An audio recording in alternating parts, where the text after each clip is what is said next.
사주중앙 가족 여러분, 안녕하십니까? 행복한 안식일 저녁입니다. 새생명축제 120일 전도의 22일째입니다. 우리 영혼구원의 밭에 씨앗들이 뿌려지고 있습니다. 95명의 씨앗들이 뿌려지고 있습니다. 1단계는 누구든지 기도할 수 있습니다. 우리가 원하는 모든 사람들을 위하여 여러분 120일 동안 기도해 주시기 바랍니다. 우리 2단계 새싹 125명의 새싹들이 자라고 있습니다. 오늘도 간증을 나누기를 원하는데요. 오늘 간증은 바로 우리 고 안춘배 집사님의 장례 예배를 통하여 우리가 참 깊은 하나님의 위로를 얻었습니다. 그러나 위로를 넘어서서 이 장례 예배가 하나의 전도회가 되었어요. 우리 교회를 나오지 않는 우리 안춘배 집사님의 자녀들을 위하여 우리가 기도하였습니다. 그리고 저는 말씀을 준비할 때에 우리 유가족들을 위로하는 그러한 설교이기도 했지만 전도의 설교를 준비했어요. 그래서 우리 정말 유가족들을 위해서 제가 정말 기도하면서 그들이 하나님을 깨닫고 우리 아버지의 신앙을 이어갈 수 있도록 그렇게 간절하게 설교했습니다. 우리 손자, 우리 아이들도 참 열심히 설교를 들었어요. 그리고 우리 성도들이 계속해서 특별히 우리 안일찬 형제에게 계속 전도를 하는 모습을 제가 보았습니다. 그리고 우리 수석 장로님께서 어제 우리 예배 기도 구도자들을 올리실 때에 우리 안일찬 형제를 올리셨어요. 그런데 그 기도가 정말 응답이 되었는지 우리 장로님께서 계속 교회에 나오라고 권유하실 때에 이 형제가 마음속에 결심을 하고 교회에 꼭 나가겠다고. 여러분 감사하십니까? 그 약속이 꼭 이루어지게 되기를 바랍니다. 혹 이루어지지 않더라도 여러분 실망하거나 낙담하지 마십시오. 우리는 기도하는 것으로부터 전도가 시작되는 거예요. 그것을 자라게 하시고 열매를 맺게 하시는 분은 하나님이십니다. 그러므로 여러분 실망하지 마십시오. 낙심하지 마시고 기도하시게 되기를 간절히 바랍니다. 전도와 예배 회복 운동 지금 조금 주춤하고 있는 상황이죠. 7월 말과 8월 달이 고비입니다. 그러나 9월 넘어서서 우리가 힘을 내서 10월까지 점점 예배 회복이 더 늘어나게 되기를 기대하고요. 제 개인적인 목표는 10월 새생명축제 우리 특별 3주 동안 안식일에 150명을 제가 목표로 하고 있습니다. 150명의 성도들이 예배에 참석하는 것을 제가 목표로 하고 있습니다. 너무 많나요? 아니죠? 성경의 맥잡기 37번째 시간입니다. 오늘 저는 요시야 언약이라고 하는 제목으로 하나님께서 주시는 하늘의 귀한 은혜들을 나누고자 합니다. 우리는 성경의 중요한 부분들을 언약의 관점으로 보는 설교를 나누고 있는데요. 계속해서 열왕기 역대기를 언약의 관점으로 보고 있습니다. 오늘 열왕기 역대기를 마지막으로 살펴보도록 하겠습니다. 이스라엘의 왕들에 대한 이 도표를 여러분 꼭 기억하시고 여러분들이 성경을 읽으실 때에 이 설명들을 꼭 기억하시면서 열왕기와 역대기를 읽어 나가시면 참 도움이 될 것입니다. 지난 시간에 우리는 남북 평화 시대에 있었던 정말 너무나도 상상할 수 없을 정도로 드라마틱한 그러한 성경의 역사를 우리가 지난 시간에 나누었습니다. 오늘은 4번인데요. 초기 신앙, 후기 타락이라고 적어 보았습니다. 요아스, 아마샤, 아사랴, 우시아라고도 불리는 아사랴 왕입니다. 이 세 명은 공통점이 있는데요. 말 그대로 초기에는 신앙을 잘하다가 후기에는 타락한 왕들을 말합니다. 공통점이에요. 요아스, 아마샤, 아사랴. 처음에는 신앙을 잘했습니다. 그러나 후기에는 타락합니다. 시작은 좋은데 끝이 안 좋은 왕들을 말하는 거야. 요아스는 지난 시간에 아달랴 이 아주 무시무시한 이 여왕의 손에서 벗어나서 숨겨서 왕이 된 요아스 왕이라고 말씀드렸습니다. 대제사장인 고모부인 여호야다가 숨겨서 키웠어요. 다윗 왕조를 이으기 위해서 그렇게 한 것이죠. 그런데 안타까운 사실은 고모부가 살아있을 동안에는 나라를 잘 다스렸는데 여호야다가 죽자 타락하기 시작한 거예요. 처음에는 잘했다가 나중에는 잘하지 못한 그런 왕들입니다. 아사랴도 나라를 잘 다스렸어요. 처음에 왕으로서 너무 잘 나갔어요. 그런데 잘 나가니까 교만해져서 본인이 제사장 직분까지 취해서 성전에 들어갔다가 문둥병에 걸린 왕이 아사랴, 우시야. 흔히 우시야로 더 알려진 왕입니다. 이 사람들의 세 명의 특징을 기억하십시오. 처음에 신앙을 잘했는데 나중에 타락했습니다. 여러분, 처음에 잘하는 것이 좋습니까? 나중에 잘하는 것이 좋습니까? 나중에 잘하는 게 좋아요? 처음부터 잘하면 더 좋죠? 근데 교회 안에도 우리는 이러한 경험을 할 때가 있습니다. 우리의 첫 신앙은 뜨거워요. 처음에 우리 이렇게 교회를 오신 분들 보면 참 뜨거워요. 우리 이대진 성도님 참 뜨겁잖아요. 근데 제발 이렇게 되지 않기를 바랍니다. 끝까지 그 신앙이 이어지는 우리들의 삶이 되기를 바랍니다. 지금 저의 모습이고 우리들의 모습 아닙니까? 첫사랑은 뜨거웠는데 점점 시간이 갈수록 우리의 신앙은 점점 뜨뜻미지근해져. 라오디게아 교회. 자, 우시아 시대의 북방 이스라엘 왕은 여로보암 왕인데요. 여기 이세라고 표현한 이유는 북방 이스라엘의 초대 왕과 이름이 똑같기 때문에 좀 구분하기 위해서 여로보암 2세라고 부릅니다. 남방 유다는 우시아 왕이, 그리고 북방 이스라엘은 여로보암 2세가 다스리던 이때가 사실상 경제적으로 정치적으로는 최전성기를 누렸던 때였습니다. 하지만 언약적으로는 완전히 바닥에 떨어진 상태가 바로 이 시대였다는 것입니다.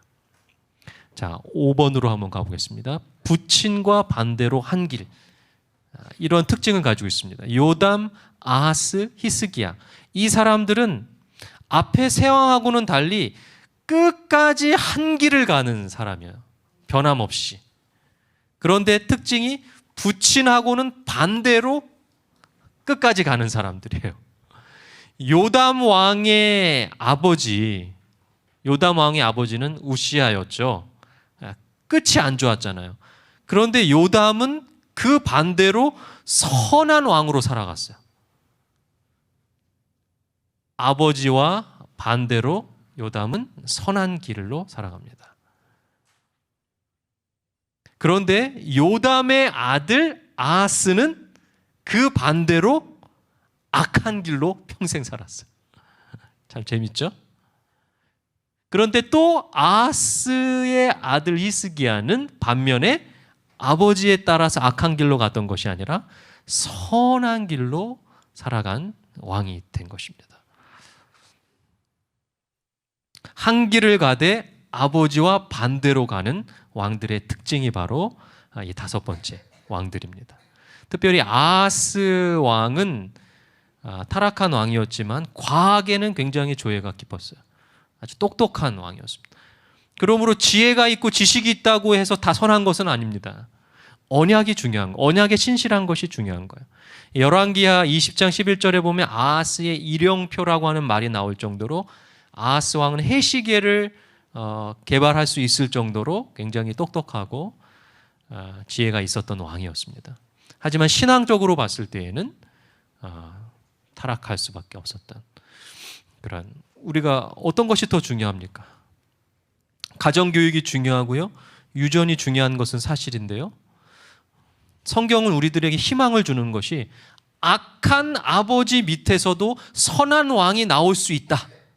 여러분 감사하십니까? 선한 아버지 왕 밑에서 악한 아들도 나올 수 있다. 이것을 우리들에게 보여주고 있는 거예요. 아하스같이 악한 왕 밑에서 히스기야 같은 선한 왕도 나올 수 있다.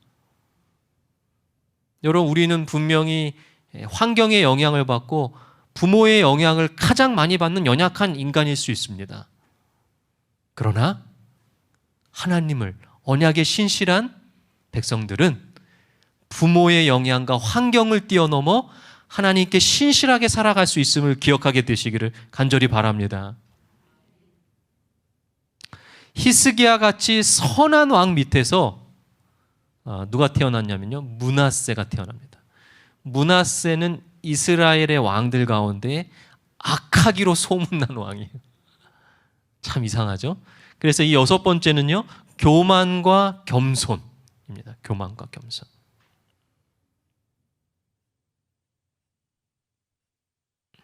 므낫세, 아몬, 요시야. 교만과 겸손. 이스라엘과 유다 두 나라를 통합해서 손꼽히는 악질 왕들이 있는데, 첫 번째가 아합이고요, 그 다음이 므낫세예요. 그리고 아하스, 뭐 이런 사람들이에요. 그리고 이 북이스라엘은 여로보암, 이런 사람들이 아주 악질이었어요. 그런데 여러분, 아몬이라고 하는 왕을 들어보신 적이 있습니까? 아몬. 아몬의 아버지가 므낫세인데요, 성경의 므낫세에 대한 평가를 한번 찾아볼게요. 역대하 33장 12절 13절입니다. 그가 환난을 당하여 그의 하나님 여호와께 간구하고 그의 조상들의 하나님 앞에 크게 겸손하여 기도하였으므로 하나님이 그의 기도를 받으시며 그의 간구를 들으시사 그가 예루살렘에 돌아와서 다시 왕위에 앉게 하심에 므낫세가 그제서야 여호와께서 하나님이신 줄을 알았더라. 이스라엘과 유다를 통틀어서 3대 악질 왕으로 우리가 주저없이 손꼽을 수 있는 므낫세를 성경은 어떤 왕이라고 취급하고 있냐면 겸손한 왕이다. 겸손하여. 참 이상하죠? 우리가 언약의 관점으로 보지 않으면 므낫세 같은 왕을 왜 성경에서 겸손한 왕이라고 표현할까? 이해가 되지 않아요. 타락해서 포로로 잡혀갔지만 회개하고 하나님을 체험한 왕으로 성경에 평가되고 있어요. 그런데 반면에 우리가 잘 기억하지 못하는 아몬 왕에 대한 이야기가 21절에 나옵니다. 아몬이 왕위에 오를 때의 나이가 22세라.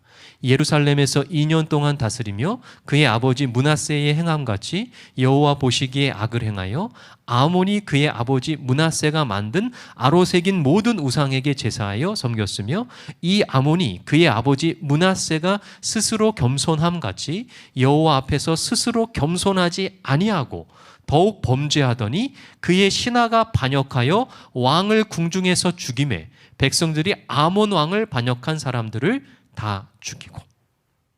아몬 역시 므낫세처럼 악을 행했어요. 므낫세가 만든 우상을 섬겼어요. 그런데 문제는 뭐냐면 므낫세와 아몬의 가장 큰 차이점이 있습니다.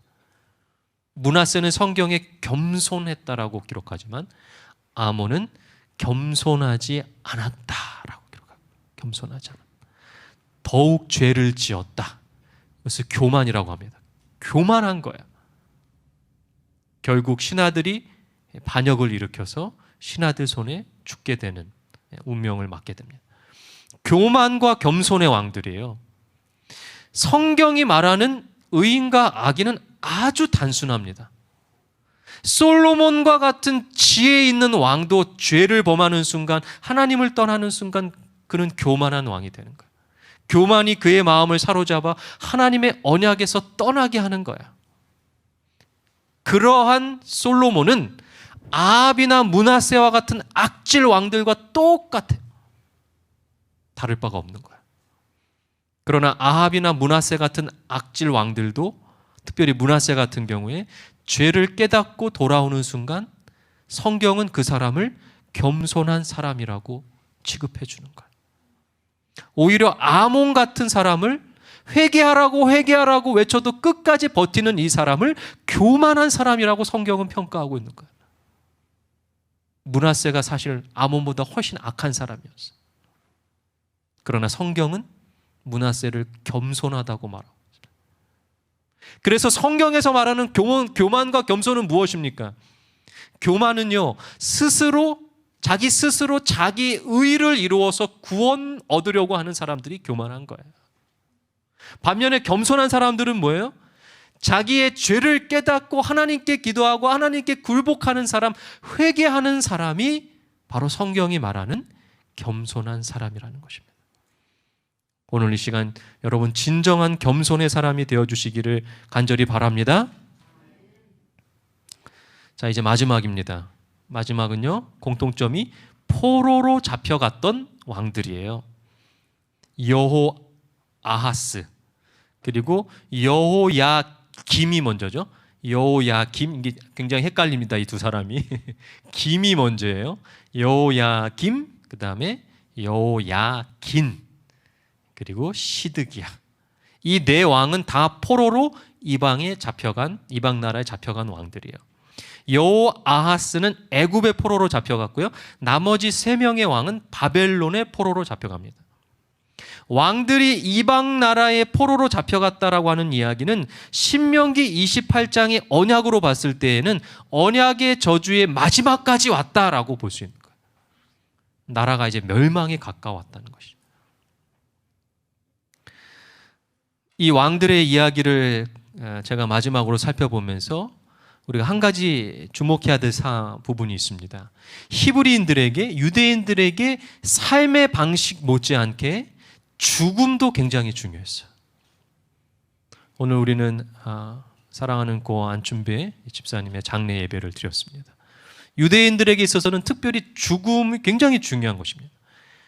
죽음이나 묘지의 형태에 따라서 그들의 삶이 평가되기도 했어요. 특히 신명기 28장의 언약의 저주와 관련된 죽임을 당한 사람들은 아주 치욕으로 여겼습니다. 왕들이 죽으면 오늘날에는 우리나라면 국립묘지 같은 곳에 장사를 이제 지냅니다. 뭐 대통령 같은 지도자, 나라의 지도자들. 성경에서는 어디에 장사를 지내냐면 열왕의 묘실이라고 불렀습니다. 열왕의 묘실에 장사를 합니다. 이곳에 장사 지낼 수 있는 왕들은 선한 왕들만 그곳에 묻혀요. 그래서 어디에 왕들이 묻혔느냐에 따라서 그 왕들의 평가가 달라지는 거예요. 악한 왕들은 열왕의 묘실에 장사되지 않고요, 그냥 다윗 성 안에 어느 공동묘지에 그냥 장사가 지내는 거예요.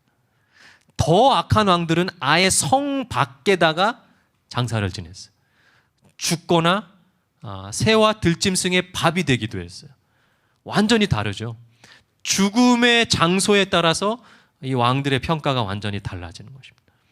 그러면 여러분, 열왕의 묘실에 들어간 선한 왕들은 누가 있을까요? 누구라고 생각하십니까?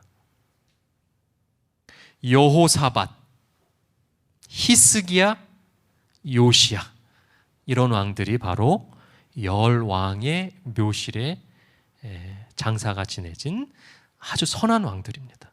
그 왕들 가운데에 가장 높은 자리에 안장된 왕은 누구겠습니까? 역대하 32장 33절. 히스기야가 그의 조상들과 함께 누움에 온 유다와 예루살렘 주민이 그를 다윗 자손의 묘실 중 높은 곳에 장사하여 그의 죽음에 그에게 경의를 표하였더라. 그의 아들 므낫세가 대신하여 왕이 되니라. 바로 가장 높은 열왕의 묘실 가운데 가장 높은 자리를 차지한 왕은 바로 히스기야. 히스기야는 아버지와는 반대로 선한 삶을 살았던 왕이에요. 히스기야는 왕이 되자마자 예배를 개혁하였습니다. 성전을 정결케 했어요. 그리고 언약을 굳게 세웠던 왕이었기 때문에 가장 좋은 위치에 장사가 지내졌습니다. 이스라엘의 3대 절기가 있는데요. 유월절, 초막절, 칠칠절. 이 절기 중에 가장 중요한 절기는 당연히 유월절입니다. 유월절은 우리가 잘 아는 것처럼 애굽의 노예에서 해방된 기념일이에요. 그런데 당시 히스기야 왕 때에는 유월절을 잘 지킬 수가 없었습니다. 그 아버지가 유월절을 완전히 망쳐버렸어요. 하나님의 절기를 지키지 않았어요. 그래서 히스기야 왕이 했던 것이 바로 유월절을 회복시킨 거예요. 오랫동안 성전에서 제사가 제대로 이루어지지 않았기 때문에 제단을 떠난 제사장들이 굉장히 많았어요. 그래서 다시 그들을 예배 회복, 복직을 시켰습니다. 그런데 복직을 하려면 어느 정도 기간이 필요했어요. 성결케 하는 기간이 필요했어요. 그래서 굉장히 시간적인 여유가 없이 이 개혁이 이루어지게 되면서 굉장히 어려운 상황 속에서도 유월절을 회복했던 왕이 바로 히스기야 왕입니다.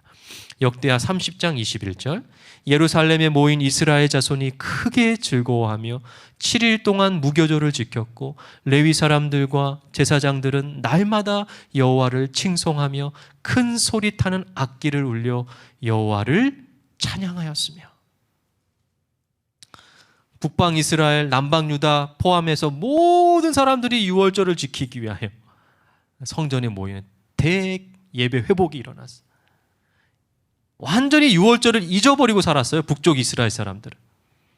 그런데 히스기야를 통해서 예배가 완전히 회복되는 거예요. 유월절을 통하여 회개와 용서가 일어났고 구원의 확신이 일어났고 언약 공동체로서 함께 언약 만찬을 나누는 놀라운 장면이 역대하에 지금 기록되어 있는 것이에요. 일주일 동안 아무도 집에 안 갔어요. 얼마나 좋던지. 그래서 23절에 보면 놀랍게요. 다시 23절에 보시면 다시 일주일을 지키기로 그렇게 결의를 합니다. 얼마나 좋았으면. 아주 파격적인 것이죠. 전례에 없었던 예배 회복이 일어난 거예요. 25절부터입니다. 유다 온 회중과 제사장들과 레위 사람들과 이스라엘에서 온 모든 회중과 이스라엘 땅에서 나온 그네들과 나그네들과 유다에 사는 나그네들이 다 즐거워하였고 예루살렘에 큰 기쁨이 있었으니 이스라엘 왕 다윗의 아들 솔로몬 때로부터 이러한 기쁨이 예루살렘에 없었더라. 그때 제사장들과 레위 사람들이 일어나서 백성을 위하여 축복하였으니 그 소리가 하늘에 들리고 그 기도가 여호와의 거룩한 처소 하늘에 이르렀더라. 아멘. 이런 예배 회복이 정말 우리 파주중학교에 일어났으면 참 좋겠습니다. 전례에 없었던 놀라운 축제가 일어났어요.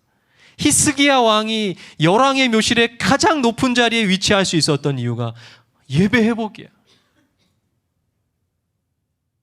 영감의 글은 이렇게 말합니다. 사람들이 여호와의 제사를 멸시하였다. 그러나 지금은 온 나라에 하나님께 대한 예배가 행해지고 있었으며 백성들은 종교적 예배에 관심을 나타내었다. 성막에서 드리는 봉사가 없었기 때문에 제사는 당분간 다른 곳에서 드렸는데 백성들이 교훈을 얻으려고 자주 가던 제사장들과 레위인의 성읍이 이 목적을 위하여 선정되었다. 이 성읍들 중 가장 높은 곳을 흔히 제사 드리는 곳으로 선택한 거로 그것을 산당이라고 불렀다. 자, 산당이라고 하는 곳이 있었습니다. 산에 있으니까 우상 숭배하는 사람도 산당에서 예배를 드리고 하나님께 예배하는 사람들도 산당에서 예배를 드렸어요. 문제가 발생한 것입니다. 거의 1세기 전에 히스기야로 말미암아 지켜졌던 첫 유월절 동안에 가르치는 일을 맡은 제사장들이 날마다 백성들에게 율법책을 읽어주도록 하는 법이 제정되었다. 히스기야의 치세를 그처럼 번영하게 만든 것은 율법의 준수, 특히 신명기의 한 부분을 이룬 언약의 책에 주어진 법도를 준수한 까닭이었다. 산당에서 예배를 드렸던 수많은 우상 숭배했던 이스라엘 백성들이 유월절을 회복하고 예루살렘 성전에 모여서 예배가 회복되고 일주일 넘게 예배를 드린 다음에 다시 또 기쁨의 예배를 드린 이 놀라운 개혁이 일어난 거야. 히스기야는 죽어서 백성들의 존경을 받는 일이 당연한 것이 되었습니다. 그래서 열왕의 묘실 가운데 가장 높은 자리에 위치하게 된 거야. 그런데 여기서 우리는요, 왕이 아니면서도 열왕의 묘실에 들어간 한 사람을 주목해야 됩니다. 아주 예외적인 일인데요, 왕이면서도 왕들의 묘실에 못 들어가는 경우가 흔한 일이 있었지만 왕이 아닌데 왕의 묘실에 들어간 일이 성경에 딱 한 명 나와요. 참 있을 수 없는 일이 일어났죠. 언약의 관점으로 볼 때 이해가 돼요. 역대하 24장 15절 16절. 여호야다가 나이가 많고 늙어서 죽었으니 죽을 때에 130세라. 무리가 다윗성 여러 왕의 묘실 중에 장사하였으니 이는 그가 이스라엘과 하나님과 그의 성전에 대하여 선을 행하였음이더라. 왕도 아닌데 왕의 묘실에, 선한 왕의 묘실에 장사되었던 사람은 바로 여호야다예요. 여러분, 지난 시간에 기억나십니까? 예후의 개혁으로 인하여 남과 북의 모든 왕들이 다 죽게 되었을 때에 아달랴라고 하는 이 무시무시한 여왕이 다윗 왕조의 혈통을 끊어내려고 다 죽였어요, 왕자들을. 그때의 여호야다가 목숨을 걸고 요아스 왕을 구해내고 7년 만에 다시 다윗 왕조를 회복시켰습니다. 그때가 100세였어요. 하나님 나라의 전설적인 수호자 다윗 혈통의 왕 요아스를 계승시키고 깨어진 언약을 회복시킨 이 역사의 주인공을 왕이 아닌데도 이스라엘 백성들은 왕의 묘실에 예외적으로 장사를 지냅니다. 130세에 여호야다가 죽었을 때에 유다 백성들은 마치 왕을 잃은 것처럼 슬퍼했다 그랬어요. 그를 왕들만 갈 수 있는 열왕의 묘실에 장사를 치러줌으로 존경을 표했습니다. 역사적인 예외가 생겼어요. 왕들의 묘실에 왕이 아닌 사람이 장사됐어요. 여호야다는 역사적인 예외를 만든 사람이에요. 오늘 우리도 그런 사람이 되었으면 좋겠습니다. 우리가 학교에서나 직장에서나 어느 곳에서나 무슨 일을 하든지 그 자리에서 여호야다처럼 예외가 되는 사람이 되었으면 좋겠어요. 34장 14절입니다. 무리가 여호와의 전에 헌금한 돈을 꺼낼 때에 제사장 hil기야가 모세가 전한 여호와의 율법책을 발견하고, 오늘 마지막으로 한 왕을 소개하고 마치겠습니다. 선한 왕 가운데 마지막 왕, 요시야 왕입니다. 요시야 왕. 또 한 명의 위대한 개혁자입니다. 그 개혁의 원동력은 율법책의 발견이었어요. 이 율법책은 바로 신명기예요.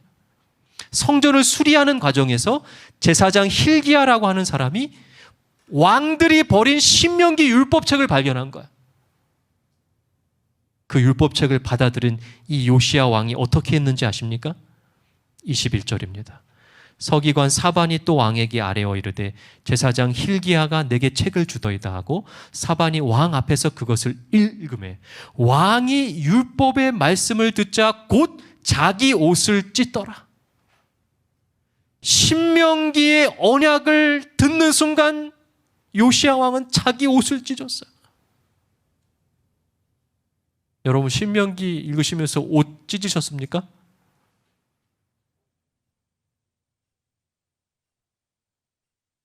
히스기야가 그랬던 것처럼 요시야 역시 이스라엘과 유다의 백성들을 불러 모았습니다. 그리고 그들 앞에서 율법책 신명기 언약을 읽고 선포하기 시작했어요. 이 장면이 34장 30절 32절에 나옵니다.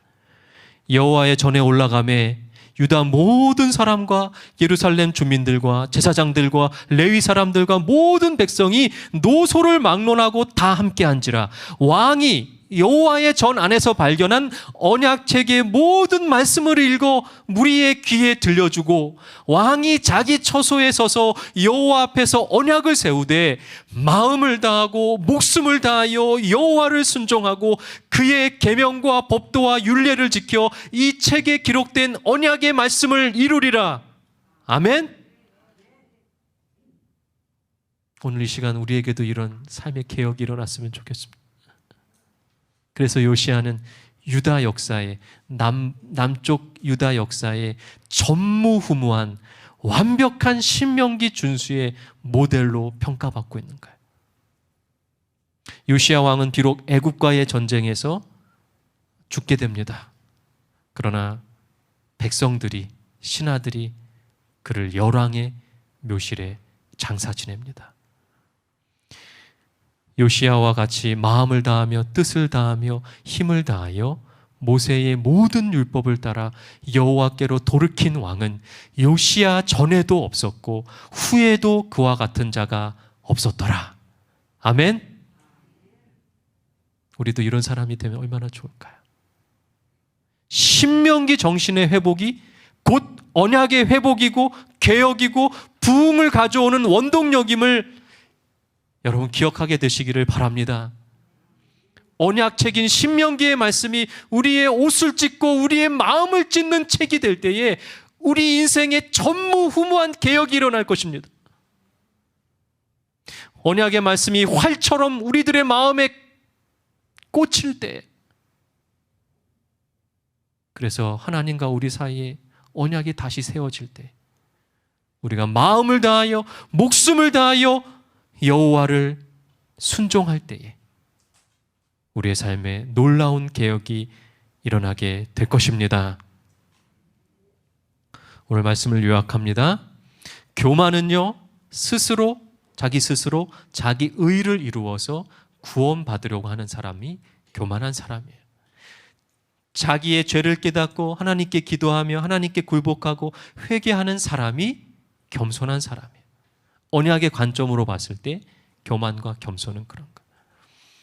두 번째, 학교에서나 직장에서나 어느 곳에서나 무슨 일을 하든지 그 자리에서 언약신앙의 수호자로서 여호야다처럼 왕이 아닌데도 왕의 묘실에 들어갈 수 있는 역사적 예외를 만들게 되시기를 간절히 바랍니다.